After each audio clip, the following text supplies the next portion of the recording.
Hola, buenas tardes. Muchas gracias por estar aquí. Está siendo una jornada tan interesante como agotadora, con lo cual vamos a intentar ser rápidos y ser amenos si es que la ciberseguridad puede ser amena, que yo creo que sí. Bueno, yo simplemente os presento aquí a los especialistas que están hoy con nosotros. Tenemos a Jordi Molina, que es el CTO de Teradisc.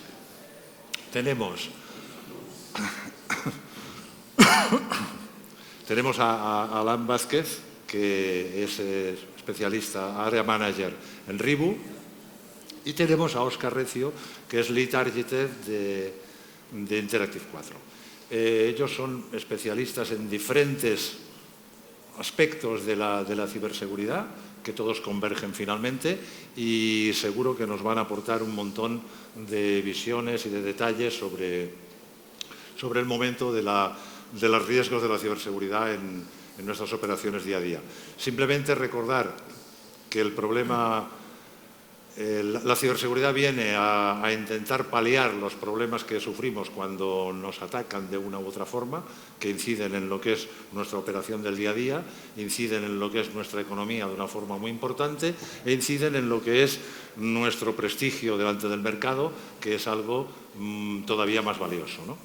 Y sin más preámbulos, pues les lanzo la pregunta, podéis empezar el que queráis, de un poco cuál es el estado del arte de la seguridad en relación al comercio electrónico actualmente, cuáles son los principales riesgos identificados y las principales herramientas que tenemos para defendernos de ellos. Entonces, si quieres empezar tú mismo, Jordi, y luego pues vais interviniendo con absoluta libertad. Nos vamos ahí pisando uno encima de otro. Sí. Perfecto. Bueno, vamos a tratar de ser amenos, ¿no? Actualmente en el mundo del comercio electrónico ya no es solamente la tienda online lo que está presente, ¿no? Sino que es un ecosistema en el que detrás hay una empresa y entonces la superficie de ataque no es solo evaluar la tienda que está presente online, las aplicaciones móviles, hay que evaluar la seguridad de la empresa en conjunto. Hay que tener un plan de acción por si hay un incidente, que pueda haberlo. El incidente puede ser desde que un trabajador de la empresa pierda un portátil en el que hay credenciales almacenadas para acceder a la panel de administración de un e-commerce en SaaS o un e-commerce hospedado, hasta pues, ataques más sofisticados en la cadena de suministro, en 1000 partes en el ERP, que ataquen al ERP del cual depende el e-commerce para sus operaciones de stock, de actualización de precios. Entonces, desde mi punto de vista, en el momento que estamos actualmente, cuando tratamos la seguridad del e-commerce no tenemos que tratar la seguridad de la tienda online, tenemos que tratar la seguridad de toda la empresa que hay detrás de esa tienda online y de todos los componentes, desde los trabajadores, el factor humano, hasta las diferentes soluciones que están hospedadas en infraestructura de esta empresa, soluciones de terceros, SaaS adicionales, módulos que podamos utilizar de la tienda online.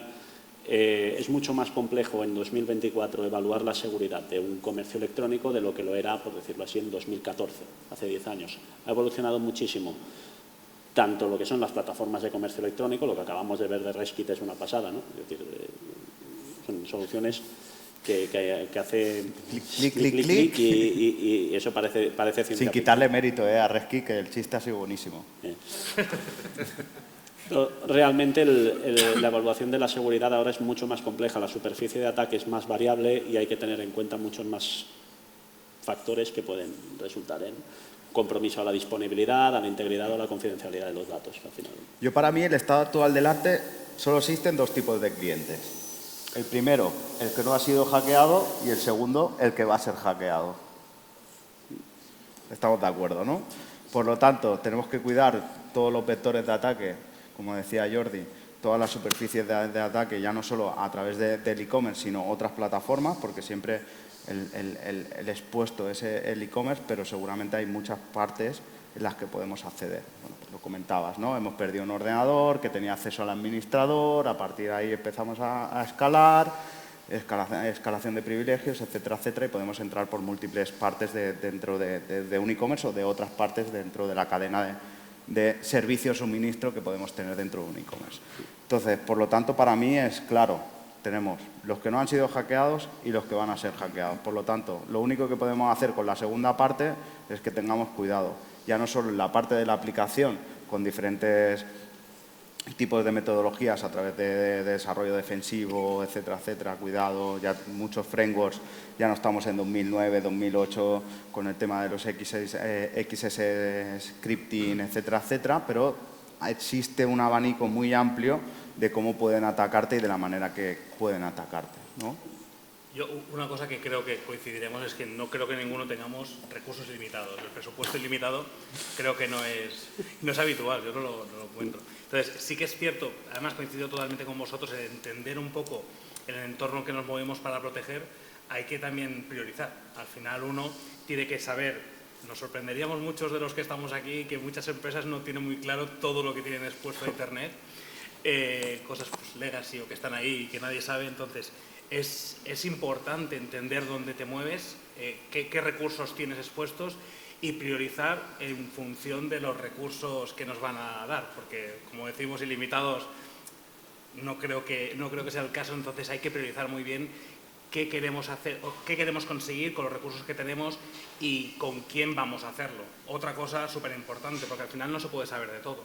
Tienes que juntarte con gente que realmente haya pasado por esto, tenga la experiencia de hacerlo y te pueda decir, oye, pues al final vamos por aquí, querías ir por allá, pero es a lo mejor empezar por este sitio, o sea, por estas despliegues y demás, ¿no? Y creo que es importantísimo conocernos, saber dónde estamos y dónde queremos ir. Para mí es una base importante.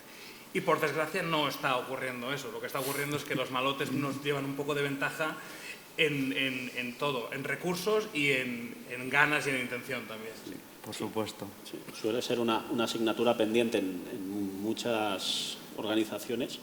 El tema ya no solo de identificar qué tenemos desplegado, qué tenemos activo, sino hacer esta clasificación, ¿no? De decir, identificar qué riesgos tiene cada componente que tenemos activo en nuestro sistema o expuesto en Internet, o qué software as a service utilizamos, qué grado de exposición tiene, qué riesgo tiene, qué posibilidad de que ese riesgo ocurra, la clasificación, la ordenación, que al final es lo que sueles hacer cuando haces una auditoría de seguridad, ¿no? Y de descubrimiento de activos, ver qué riesgos tienen, qué vulnerabilidades, clasificación y entonces priorización. Pues es sorprendente la cantidad de empresas que demoran este descubrimiento al momento en que hay una incidencia. Al momento en que hay una incidencia ya no tienes tiempo de priorizar, ya tienes que tratar la incidencia.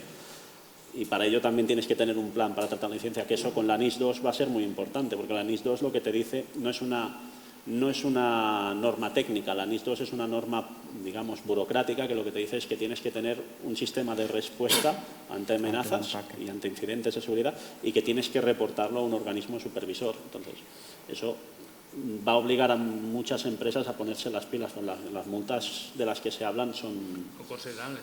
Y una cosa que la NIS2 para mí, si la he entendido bien, que espero que sí, me digo a ello, es el tener que implicar a una empresa, porque al final muchas veces nos ocurre, ¿no? Que como tenemos partners muy potentes con los que hemos trabajado muchas veces, el cliente final a veces se quiere desentender o se desentiende un poco de... Pero aquí nos va a obligar a todos a entender qué posición tenemos dentro de la compañía para responder a sus incidentes.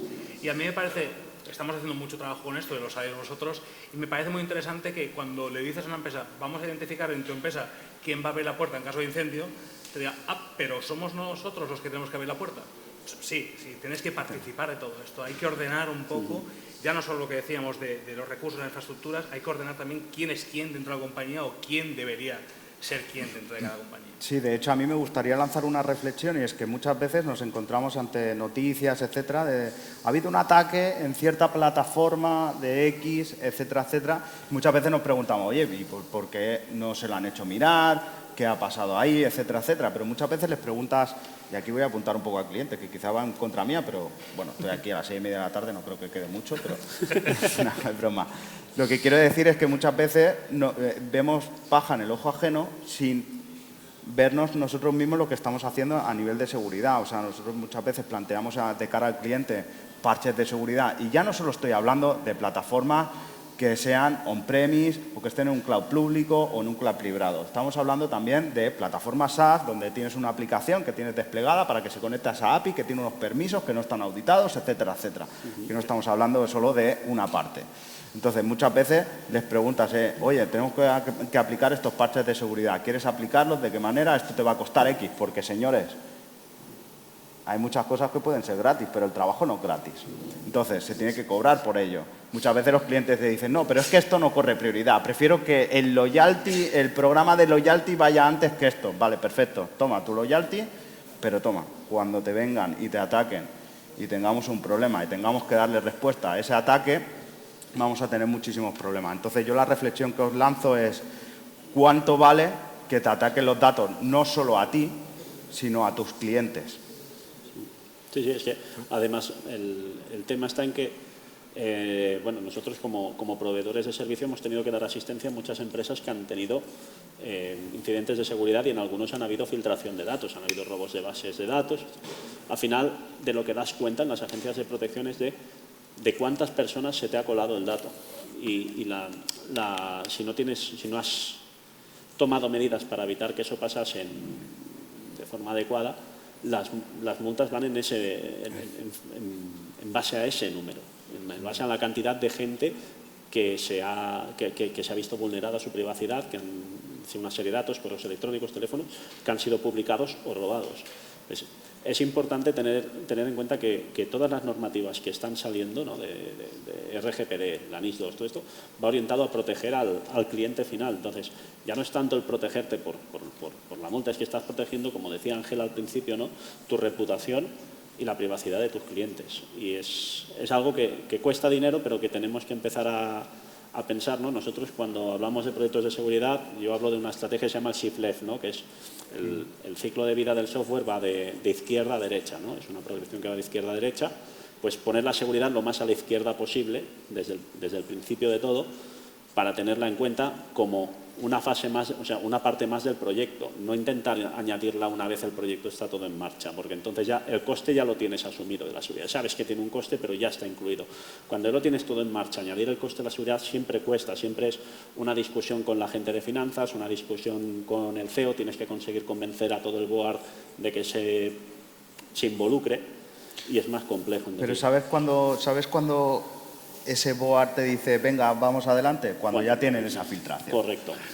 Por eso lanzaba yo esa filtración, Sí. esa reflexión un poco de, joder, siempre nos quejamos de que todo el mundo lo hace después de que haya cualquier cosa o cualquier problema y nosotros somos los primeros que luego caemos en la misma. Además, el coste ahí es doble, porque hay el coste de solucionar, que hay que pagar las horas, porque hay que pagarlas, Sí. y después hay que solucionar lo que te había dicho él antes de los parches que había que ponerlos. Entonces, sobre todo, yo entiendo que lo que decíamos, los presupuestos son los que son, tenemos que tal, pero es muy importante priorizar, entender cómo, yo me repito mucho, ya me lo dice mi hija, me lo dice mucho, pero que priorizar basa también de entender cómo estamos, lo que tenemos y qué es lo importante y lo urgente. A partir de aquí ponemos las moneditas donde tocan cada sitio. Y esto, el problema es que no va a ir a mejor, porque con el tema de inteligencia artificial, con el tema de más datos, más volumen de tráfico y más tal, cabe esperar, a no ser que haya una intervención divina o un apocalipsis zombie, que esto vaya peor todavía, porque va a haber mucho más vectores de ataque, va a haber mucha más capacidad para atacar y va a haber mucho más coste que asumir para poder defender todo esto. Entonces, creo que va bien pararse un poco, ver y hacer un plan pues con gente que sepa de lo que habla. Queda claro que en seguridad es mucho más rentable ser proactivo que ser reactivo, es decir, prevenir y poner todos aquellos medios que podamos para minimizar los posibles impactos que pueda haber, porque evitarlos al 100% es prácticamente imposible. Pero yo os quería añadir un tema más, que es que en este panorama complejo de algo que tú acabas de comentar de forma sutil en tu exposición, que es la inteligencia artificial. Y cómo veis, cómo puede modificar, empeorar de alguna forma la situación, la inteligencia artificial, pero al mismo tiempo puede suponer también una herramienta que nos ayude. Entonces, bueno, empezamos por ti ahora, Óscar, sí. Te la lanzo a ti, pero luego vosotros mismos podéis. Bueno, pues para todo aquel atacante darle a un mono una pistola, ¿no? Quiero decir que al final pues le ayuda, o sea, hay gente pues que tiene mucha idea y sabe lo que está haciendo desde el primer momento, pero al final la inteligencia artificial te puede dar un pensamiento lateral para un ataque o un vector de ataque que pueda atacar a cierta parte o cierta vulnerabilidad sin tener que hacer toda esa búsqueda, introspección de todos los CVE que hay, etcétera, etcétera, ¿no? Eso podría ser una parte. Entonces, esa podría ser la parte negativa. Y la parte positiva es que toda esa IA que está ayudando a la persona mala también nos puede ayudar a nosotros para descubrir todos esos patrones de comportamiento o esa información que intentan hacer para atacar tu sitio web e intentar detectar, minimizar, entrar en un tema de caución y de contención de esos ataques y poder pararlos o al menos intentarlo. Sí, esto un poco ampliando, como técnicos, él y yo somos muy técnicos y siempre nos centramos... quizá nos vamos un poco por ahí. Nos centramos en el detector de los CVEs y tal, pero los malos utilizan la IA de formas muy recurrentes para falsificar imagen en videoconferencias, falsificar voz en llamadas telefónicas y usar ataques más de ingeniería social.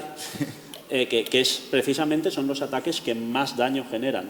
O sea, que un ataque técnico te puede robar una base de datos, pero un ataque de ingeniería social te puede colar una factura de 100.000 euros. Entonces, están utilizando para estas cosas. Y también ampliando el tema de lo que dices, de que puede servir para análisis, de hecho ya se hace así, ¿no? En los sistemas, digamos, que recogen los datos de qué tipo de tráfico están llegando a los sistemas, ya se utilizan ya utilizamos metodologías con inteligencia artificial para reducir, digamos, el trabajo manual en un 90%, porque si tuviésemos que analizar, porque Internet cada vez es más salvaje, ¿no? O sea, lo que veíamos nosotros en 2014 en los registros de los servidores era jiji jaja comparado con lo que vemos ahora. Ahora lo que ves es, pero ¿cómo me están haciendo esto? O sea, antes veías una misma dirección que te hacía todo un ataque orquestado y entonces te venía el ataque en masa. Y ahora ves que la orquestación la empiezan a lanzar entre diferentes IPs para evitar una detección humana. Entonces, si no tienes un sistema que es capaz de decir, ojo, que por el tal parámetro que están utilizando esto en realidad forma parte del mismo ataque, sería imposible. Es decir, los malos, por así decirlo, ya siempre van un paso por delante porque dedican 24 horas al día a hacer. No tienen otra cosa que hacer. Su trabajo. Claro, efectivamente. El tuyo es protegerte y el de ellos atacar. Sí, sí. Y entonces, digamos que siempre damos un paso por detrás. Porque tenemos más cosas que hacer, también es verdad. Sí, sí, ¿no? Es así. Y aparte tenemos que declarar a Hacienda, que ellos no lo hacen. Pues ellos utilizan todos estos sistemas para difuminar los ataques, como decía él, encontrar nuevas formas de hacer ataques que sean más difíciles de detectar, y las empresas que nos dedicamos a proteger los sistemas hemos utilizado la IA para volver a recomponer todos estos ataques difuminados y entender qué está pasando y generar alertas que nos permitan ir más directo a proteger. Bueno, está claro que todas las tecnologías que salen, o sea, que sabemos que la IA lleva mucho tiempo y todas las tecnologías que van saliendo y saldrán, computación cuántica y demás, todo va a servir para ambos lados. El problema está en cuando asumimos nosotros que realmente tenemos que tener skills o partners con gente que tiene esos skills. Al final, un cuchillo es bueno y es malo. Un cuchillo es bueno porque nos sirve para cocinar y comer. ¿Sí? Sí, aquí estamos bien. Se ve, ¿no? Y también puedes matar a alguien con él. Entonces, pasa lo mismo con la inteligencia artificial. Quien lo va a utilizar para sacar y otro para atrás.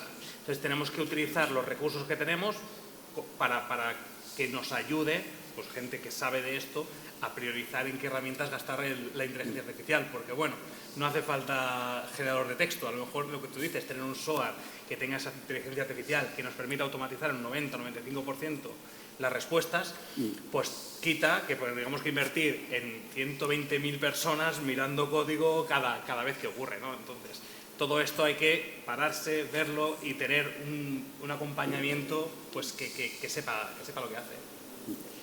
Entonces, bueno, una conclusión que parece emerger de una forma clara es invertir en seguridad. Invertir en seguridad, si puede ser, a priori, antes de que tengamos problemas. Porque, evidentemente, cuando tenemos un problema importante, una pérdida importante económica, de prestigio, del tipo que sea, es cuando vemos claramente que tenemos que invertir. Pero si eso lo hemos hecho antes, posiblemente nos hayamos ahorrado muchos problemas por el camino. Sin embargo, si a pesar de toda esa inversión, ahora estamos bajo un ataque, nos están atacando, tenemos un problema y ese ataque puede ser de diferentes tipos, ¿qué hacemos? ¿Cómo reaccionamos? ¿Qué tenemos que hacer? Lo primero, llamar a alguien. No. Yo me voy. Buenas noches, buenas tardes. Lo primero es irse corriendo. No, lo primero es entender, ver qué tenemos organizado, si tenemos un plan de respuesta o no. Si no lo tenemos, pues sí irse, porque va por esperar a ver lo que pasa o llamar a alguien que realmente... Si hemos hecho un plan de incidencias, hacer caso de respuesta, realmente ceñirse a lo que pone en el plan, porque muchas veces hay muchos valientes y gente con mucha iniciativa que a veces, pues, perdonadme, pero no hay nada peor que un tonto motivado en ciertos casos, y en esto es uno, ¿no? Entonces, ceñirse al plan que tenemos y actuar en consecuencia. Lo normal también es después tener ciertos planes de recuperación, ciertos planes hechos y más. Si no lo tenemos, pues en mi opinión, lo mejor es cruzar los dedos y, no sé, si no tenemos ningún plan hecho todavía, pues cruzar los dedos. Desde mi punto de vista, creo que si no tienes ningún plan hecho, o sea, yo creo que la mejor parte, o sea, de cara a si hay una afectación de datos, es ser humilde, decir lo que ha pasado, ser comunicativo con las personas que han podido ser afectadas y tener un plan de comunicación totalmente orquestada en el sentido de, oye, estamos trabajando en esto, tenemos un fallo de seguridad, estamos exponiendo esto, parece que se han expuesto estos datos, etcétera. Porque hay muchas crisis de seguridad que es lo que yo decía, yo escondo la cabeza, me voy, aparezco dentro de 2 semanas y digo que ha sido culpa de otro, ¿vale? Y eso pues, lo hemos tenido en alguno de los últimos ataques así, bueno, ataques no, los problemas que hemos tenido con CrowdStrike, que a mí, por ejemplo, me llamaba la atención que Microsoft decía que el problema era de Europa, porque había permitido que dentro de su sistema se permitiera abrir todo el tema de la seguridad para que terceros, como el tema de CrowdStrike, con Falcon, entrara y pudiera hacer cosas, ¿sabes? Entonces, como, bueno, yo le echo la culpa a los demás, esto no es cosa mía. No, perdona, sé humilde, ha pasado esto, creo que las personas que están afectadas son tu mejor activo, que son tus clientes normalmente, por lo tanto, primero, respétalos y luego comunica y di lo que tengas que decir hacia ellos. Hay muchas situaciones complicadas y ya veremos a ver cómo cada uno las gestiona, ¿eh? Sí, no, y es importante ser humilde porque generalmente cuando hay estos ataques, los equipos que hay detrás de los mismos suelen ser gente que si no te comportas de forma humilde te bajan a la humildad de golpe. Sí. Quiero decir que estás negando que ha habido una filtración, que estás negando que ha habido un hackeo, tranquilo, que pongo la base de datos a la venta. Es así, quiero decir. Además, o sea, que no se anda con chiquita, esto no es política, o sea, quiero decir. Ellos no tienen nada que perder, así que ni saben quién, o sea, trabajan con un factor de anonimato que es, bueno, que les protege hasta cierto punto y incluso a nivel económico tienen herramientas para trabajar con los cobros y todo de forma totalmente paralela al sistema, así que... Bueno, es un negocio. Es un negocio, es así, viven de ello. A lo mejor los que nos hemos equivocado hemos sido nosotros de lado, pero porque aquel es más lucrativo, creo. Sí. Pero sí que es cierto que lo de comunicar, que además lo comentábamos creo que fuera de antes por ahí, lo de comunicar... En el off the record. Que realmente no solo tienen la obligación legal, sino moral, porque al final los datos somos todos nosotros, que lo comentábamos, al final los datos que se filtran son los míos cuando te compro a ti, los tuyos cuando me compras a mí y los de aquel señor cuando compra al otro. Entonces al final hay que ir con mucho cuidado con esto y realmente centrarse en el bien, en solucionarlo, y si solucionarlo implica, oye, mea culpa, vamos a arreglarlo y esto ha pasado por esto, ¿no? Es que piensa en todas esas empresas que normalmente... O sea, tratan al usuario, no sé cuál es vuestra opinión, ¿eh? Yo voy a dar aquí la más mía personal, como estoy haciendo toda la tarde, todo el día y demás. Pero esa empresa que te intenta tratar como un idiota, que no sabe lo que está haciendo y lo que está pasando y que hay una filtración y que se piensa que tú no sabes absolutamente nada del tema. Puede ser que haya personas que no sepan del tema, pero las más enfadadas o las más que pueden tener problemas contigo es decir, oye, lo que quiero decir es que si tú te enfrentas contra una empresa que ha tenido una filtración de datos y ellos son tienen lo suficiente criterio como para decir hemos tenido un problema, ha pasado esto, vamos a intentar solucionarlo y que no vuelva a ocurrir en el pasado, no como hizo Borbón, pero sí decir, oye, mira, ha pasado esto es lo que hay, que esa empresa que intenta ocultártelo y que no ha pasado nada debajo de la alfombra. O sea, el criterio del cliente final es muy diferente, al menos desde mi punto de vista. Sí, pero por suerte las regulaciones que vienen, o sea, lo que es NIS Eso es lo 2, que ya hablaba del NIS. vienen a solucionar este problema. Porque era un problema realmente grave. Ha habido muchas organizaciones que han tenido filtrados que se han dado cuenta y lo han escondido. Porque si no se han dado cuenta, que también las hay, Sí, también las hay. no pasa nada. Mira, ya cuando te des cuenta ya reaccionarás, pero las que se han dado cuenta y han tratado de, bueno, aquí no pasa nada, esas tienen que tener un incentivo para hacerlo. En cualquier caso, ¿no? la parte de prevención, a veces no, porque aquí estamos hablando mucho de cosas técnicas y cuando comenzamos a hablar de cosas técnicas y de seguridad, la gente empieza a decir, uy, esto va a ser muy caro, esto va a ser muy caro. Y no tiene por qué empezar todo en la parte técnica. Yo sigo diciendo que el eslabón más débil que tenemos en todas las organizaciones somos nosotros, somos las personas.